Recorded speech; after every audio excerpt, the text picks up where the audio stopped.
En Roma, el derecho buscaba proteger a los individuos de los conflictos que se podían generar, especialmente si los conflictos eran dentro de la familia. Se tenía un tipo de procedimiento el cual le daba relevancia o potestad a pater familia para que tomara la decisión adecuada. Pero cuando los conflictos eran externos a la familia, se empezó a verse lo que era la venganza privada, haciendo referencia a la creación de las leyes y procedimientos nuevos para controlar lo que la organización social con los nuevos grupos familiares y gentilicios. Con la República Romana se dio la aparición de las 12 tablas y con este el primer instrumento procesal llamado actio. Se ejercía por quien quería hacer valer su derecho ante el tribunal y legitimar el motivo que lo llevó al conflicto. Estos instrumentos se adelantaban a través de dos tipos de procesos. Uno llamado declarativo, el cual era que el proceso reconociera formalmente un derecho, o ejecutivos para dar cumplimiento a un derecho que ya ha sido reconocido. Con el tiempo las acciones fueron aumentando, aunque al inicio eran escasas. Poco a poco el procedimiento de la venganza privada se convirtió en algo obsoleto para brindar a la sociedad y a la historia mayor protección de los derechos individuales. Es por esto que se hace valioso reconocer cómo llegaban los jueces a pronunciar sus sentencias y así reconocer el procedimiento de las acciones. Tener acción significa tener derecho y el poder tener derecho significa estar obligado. Eso significa que quien tiene acción tiene el derecho y deberá ser quien tome la iniciativa para acudir ante el juez y dar inicio al juicio que pondrá fin a la controversia. Pues una vez se instauraba las acciones interiores, se dirimía si el juicio era privado o público, cumpliendo los requisitos. De privado, asuntos privados como el patrimonio o el matrimonio, controversias personales entre personas privadas, ante un juez que era privado y no funcionario público. Se resuelve por sentencia. Bueno, lo público nos damos cuenta que son asuntos políticos, criminales o fiscales.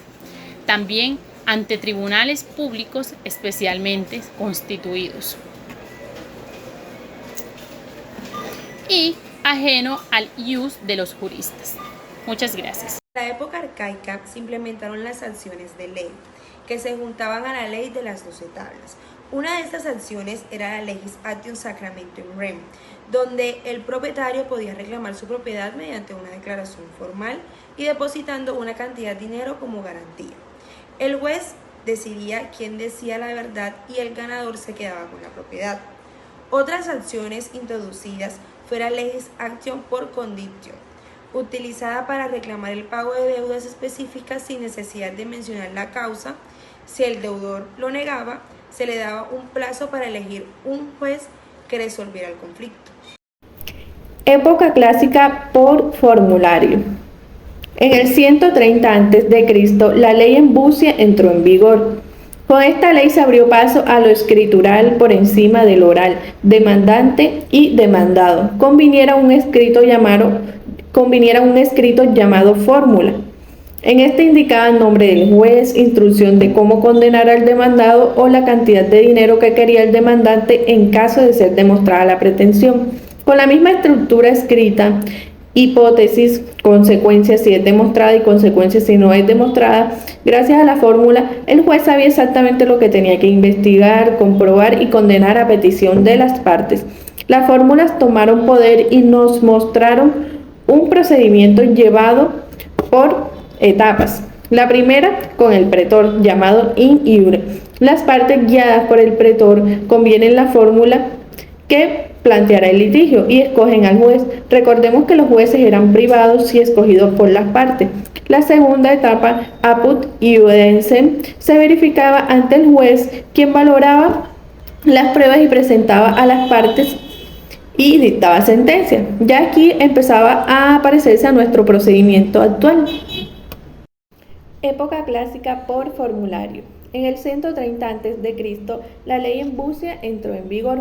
Con esta ley se abrió paso a lo escritural por encima del oral, demandante y demandado convinieron un escrito llamado fórmula. En este indicaban nombre del juez, instrucción de cómo condenar al demandado o la cantidad de dinero que quería el demandante en caso de ser demostrada la pretensión. Con la misma estructura escrita, hipótesis, consecuencias, si es demostrada, y consecuencias si no es demostrada, gracias a la fórmula el juez sabía exactamente lo que tenía que investigar, comprobar y condenar a petición de las partes.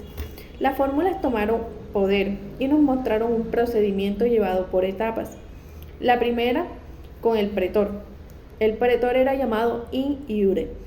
Las partes guiadas por el pretor convinieran a fórmula que planteara el litigio y escogen al juez. Recordemos que los jueces eran privados y escogidos por las partes. La segunda etapa, apud iudensem, se verificaba ante el juez, quien valoraba las pruebas y presentaba a las partes y dictaba la sentencia. Ya aquí hablamos de cómo es nuestro procedimiento actual, que es muy parecido. Bueno, les vamos a hablar de la época posclásica o cognitorio. Esta es una época donde ya los jueces tenían conocimiento de los procesos tanto en la citación como en las sentencias. Ya tenía el juez más capacidad de conocer los diferentes procesos. En la época de cognitorio se trataban tanto de los procesos ordinarios como de los extraordinarios. O sea, ya había un poco más de extensión de cómo era el conocimiento que se podía tener de los diferentes procesos, no importando si eran ordinario o extraordinario como tal. En este proceso aún no había el tema de la atribución de poder. Entonces vemos como la monarquía por parte del gobierno ejercía como tal control sobre estos procesos. Independientemente que no hubiera esa división, a través del gobierno la monarquía ejercía cierto control sobre los procesos que se llevaban. De los funcionarios judiciales que podemos destacar de esta época posclásica cognitorio, podemos destacar lo siguiente: el prefecto pretorio, el prefecto urbe, vicario urbe y el prefecto vigilante. Estos eran los funcionarios judiciales para la época, pero conozcamos un poco de estos funcionarios judiciales, a qué se encargaban como tal cada uno de estos. Por ejemplo, el prefecto pretorio conocía de las apelaciones y las sentencias dictadas. Esta era prácticamente la oficina donde prácticamente la gente tenía conocimiento de cómo estaban avanzando los procesos judiciales de la época como tal. El prefecto urbe conocía de las causas de la policía, extendía su conocimiento a causas tradicionalmente del pretor, el pretor como tal, que era el magistrado de la época como tal. El vicario urbe conocía las primeras instancias, aquellas instancias donde prácticamente la gente podía apelar, estaba el vicario urbe. El prefecto de las provisiones, tenía un conocimiento un poquito más amplio como tal. Tenía el tema de los temas civiles, los temas criminales, cualquier cosa que perjudicaba el orden de la ciudad, tenía como tal conocimiento este funcionario judicial de la época. El prefecto vigilante el prefecto vigilante conocía de las causas relacionadas con incendios, disturbios, también alquileres de vivienda, este funcionario judicial de la época. También existían funcionarios como los jueces. Voy a identificar 4 jueces que para la época posclásica cognitivo tenían prácticamente ya funciones como tal y divididas. Por ejemplo, diferentes materias como tal, criminal, administrativo y circuitos diferentes.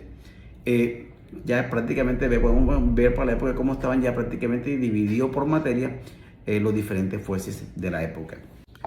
En cuanto al territorio, también se dieron ciertos funcionarios como cual en las provincias, pero en este caso eran los gobernadores como tal quien debía designar a los diferentes delegados o de territorio.